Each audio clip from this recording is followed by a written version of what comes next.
kaikkea. Tässä tulee sitten ottelun ehdoton helmi. Mika Järvinen nostaa kiekon tyhjää maaliin. Se oli kerta kaikkiaan komea suoritus ja tuossa tilanteessa niin kylmäpäinen kaveri. Loppulukemat Kalpalle 4-2.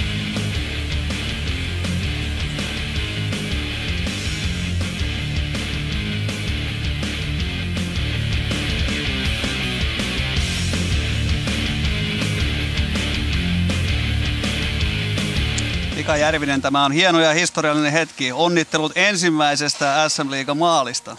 Kiitos paljon. Kuinka monta niitä nähdään lisää vielä? No en tiedä yhtään, että tossakin kyllä kävi ihan jonkun verran säkää.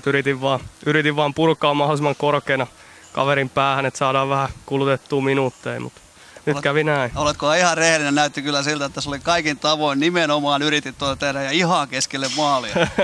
No ehkä mä vähän yritin, mutta en kyllä voi myöntää, että ihan niin kuin oikein mieti alusta asti, että hei nytpä painan tonne peltiin. Mutta siinä oli hyvä paikka. Te pelasitte alivoimalla ja sait ihan rauhassa katsoa mihin ammut, niin kyllä tuommoista kannattaakin kokeilla. Joo, se on ihan totta, että mä vähän yllätyin, että Lukko tuli niinkin passiivisesti mun mielestä siihen kiekkoon. Ja mä ajattelin sitten, että no heitetään nyt ainakin pois. Onko sinulla tiedossa se tosiasia, että olet nyt sitten kaikkien aikojen ensimmäinen SM-liigan maalivahti, joka on onnistunut maalin teossa? niin noi äijät tuo kopisi vähän kuittaili, että no kiva olla joskus eka jossain. Aika paljon löytyy kavereita tämäkin jälkeen. Harjoitellaanko tuollaista asiaa? Tietysti harjoitellaan. No en mä kyllä ainakaan nyt maalintekoa varsinaisesti harjoittele, että se ei ole mun pääasiallinen homma. No vailla pelaamista kuitenkin. No totta kai, kyllähän sitä yrittää aina leikkiä vähän reeneissä kiekonkaan ja näin.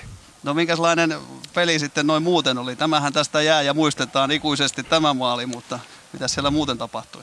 Ei mun mielestä me pelattiin hyvää kiekkoa, liikuttiin aggressiivisesti, pelattiin sillä omalla systeemillä, puolustettiin tiiviinä ja sitten loppujen lopuksi ei Lukolla hirveästi ollut paikkoikaan, että tietenkin ekas maali sitten olisi voinut ottaa kiinni ja toisessa sitten pomppi vähän tonne kulmille 6-3. No, mutta pääasiassa saatiin 3 pistettä. Niin, ja teillä retki sen kun jatkuu, mutta ilmeisesti teille kuopiolaisille se on ihan tuttua puuhaa, että ei ihan joka ilta pääse kotiin pelejä jälkeen. Joo, kyllä se on ihan tuttua puuhaa, että tästä lähdetään sitten huomenna HPK:n kaattoon.